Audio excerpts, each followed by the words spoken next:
put that green flag in the air. Let's go racing at Texas.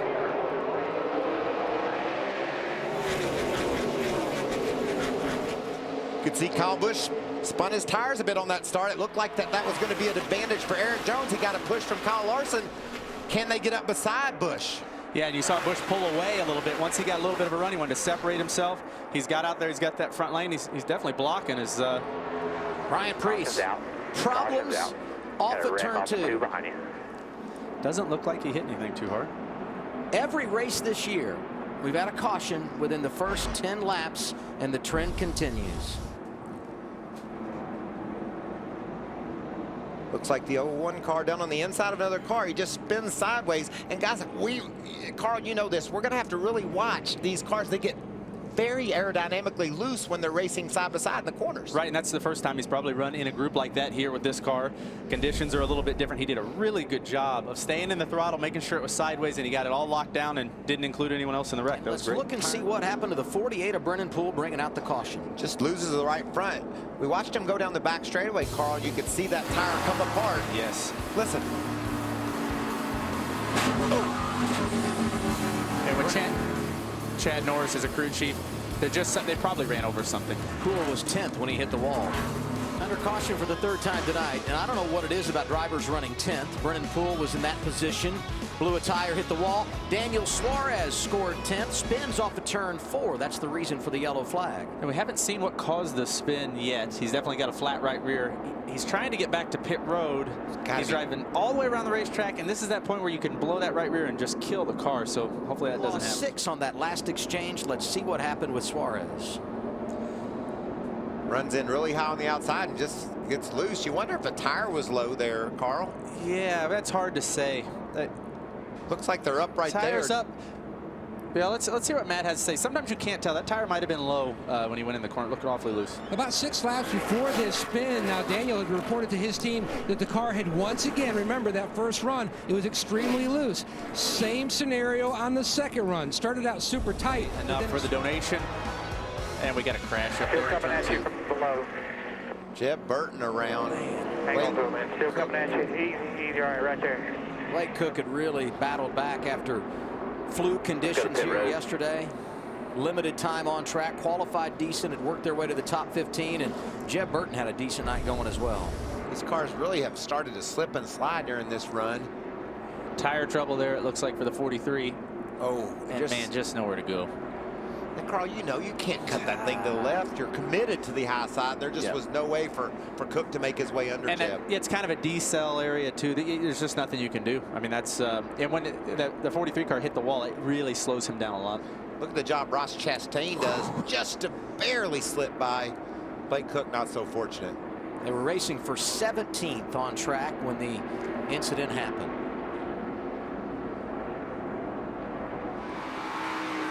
Around the corner, right around the corner up high. Right, back it down, inside, back it down. All right, come on through here. Nice job. There you go. Very good job of spotting, but as Brad right there, you just don't know exactly where to go. All you can do is do what Joey said and back it down. One air pressure adjustment and 4 tires. Meanwhile, Carl Edwards said he was just a little free everywhere, but pretty consistent in that #1 box. He hangs on to the #1 spot. There's your Advanced Auto Parts race off pit road. And pit road not as dry as the racing surface, and what a jam up there. Man, they wadded all up right here in front. I don't know if the 48 got. I don't know if he ran into the. Oh, he's got a little bit of damage. He got some damage because they were ramming into each other. Right. He's going to run right into the back of the 18, I think it is. Wow, Texas-sized traffic jam right there. Oh, he's wheel hopping. Yeah, he wheel hopped. We saw this happen with Denny Hamlin last week and Trevor Bayne at Martinsville. And as he had to apply the brakes, there's just so little grip. You could hear the back tires hopping up off the ground. You wouldn't expect that to happen here, but man, he sure did hear it. Sorry, guys, I was on maybe the 15, just slowed down to half the pit road speed. Wasn't ready for it. Don't have to worry about speeding. Guys, get load up over there, Mike. Fire on pit road. Dale Earnhardt Jr.'s pit. I think it's just a little bit of fuel. It ought to go out. Yeah, it should go out. They just got it put out on pit road, but quite a lot of flames there. That was interesting. The 21 car left with the car on fire, and the 88 left with the car on fire. Vince. I'm going to see. There you go. When he pulled that can off, man. Coming there. 4100 right here. 4100. Then he almost gets in this Brian Scott right there. And then it blows out. Yeah, no, I think we felt pretty confident. I'm curious to see what really ignited it there. Obviously something hot, that fuel spilled out. Wow. Crazy, man, crazy. He only ran 32 green flag laps there. And in the wall goes Josh Wise. Caution. He had tagged the wall earlier and came in for repair, and now he's up against it, and we're under yellow for the third time tonight. If Matt does not, then he'll be the leader. There's Josh Wise up and in the wall, turn 3. Got the car. They'd actually taken it to the garage once and worked on it, come back out. Pretty hard hit. Yeah, that was a really hard hit. Look how flat the right side of that car is from that impact. To the end. Car in the wall, turn 2. That's Greg Biffle, and he hit hard. Stay up. Stay up. Wow. 6th caution. That thing is killed. Now what do? Do you come in and get tires? If you're Trevor Bayne, you do. A lot of waiver rounds. What we have, 14? Biffle was 17th. He was the second car 1 lap down, and he hits hard. Oh yeah, he's contact by the 5 of Casey Kane. Casey Kane.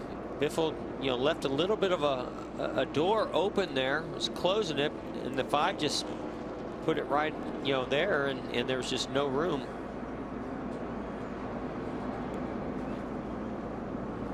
Carl Edwards will get the free pass. That is the second incident for Kane in the last 2 super speedway races. Yeah, had a little problem in California with Danica Patrick. Similar situation. And here again. Well, and I think the longer they run here, there the might less just advantage be those one tires. right there off of turn 2. Oh yeah, this is going to bring it out. Austin Dillon spins around and crashing behind him. Still His going. 2 teammates, Menard and Ryan Newman, all get caught up in Austin Dillon. Somebody got into Austin Dillon. I can't tell who it was. Jimmy Johnson, we believe. Wow, I've not seen a melee like that on the back straightaway here in a long time. Well, guess what? We're going to get to see it again. Yeah. That was pretty big. That's unfortunate. Michael Annette involved. Ricky Stenhouse. 17. All right, watch the 48 on the Dillon right up here, so we watch him. 48's come behind him. Let's see what happens here.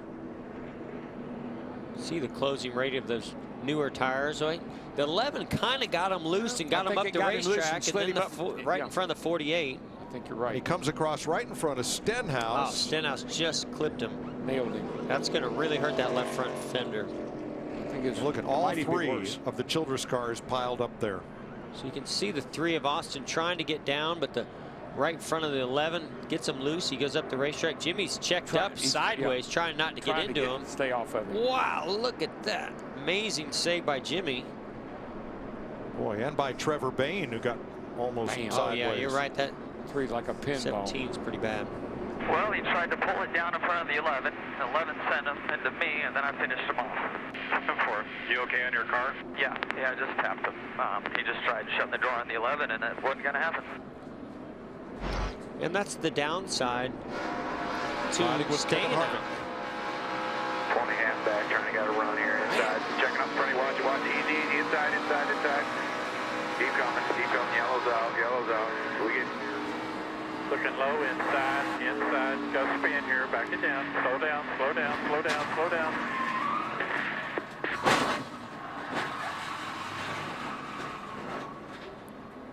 Man, wow, what a mess. Let's get one more look. Let's go back to the outside look here. And see, if Austin right there could have gotten to the white line, the 11 would have got to him, maybe loosen him up a little bit, but right here he just left just enough room, similar to what happened with the 16 and the 5, and it just brought the back end of the car around. He's already on older tires. I don't think the 11 ever touched the 3. I think the air. Yeah, I don't know if there's so much 11 contact. just kind of gets the 3 to up the hill a bit. Right You there, see the him get back. loose, yeah, and then that gets him up the hill in front of Jimmy, and Jimmy's coming with a head of steam. You see Jimmy's trying to get the thing woed up. He can't. Taps the 3 in the back end, sends him around. Jimmy was lucky to save it there. He Not was. lucky. What a Good. save.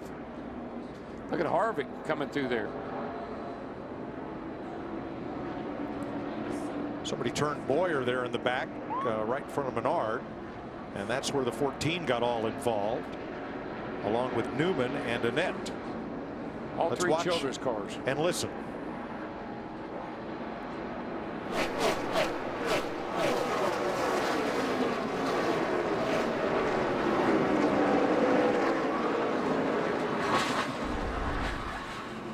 And that last one, I believe, was the 14 making contact with Yes. the 3. There are all of the cars that sustained some or a lot of damage, 13 of them.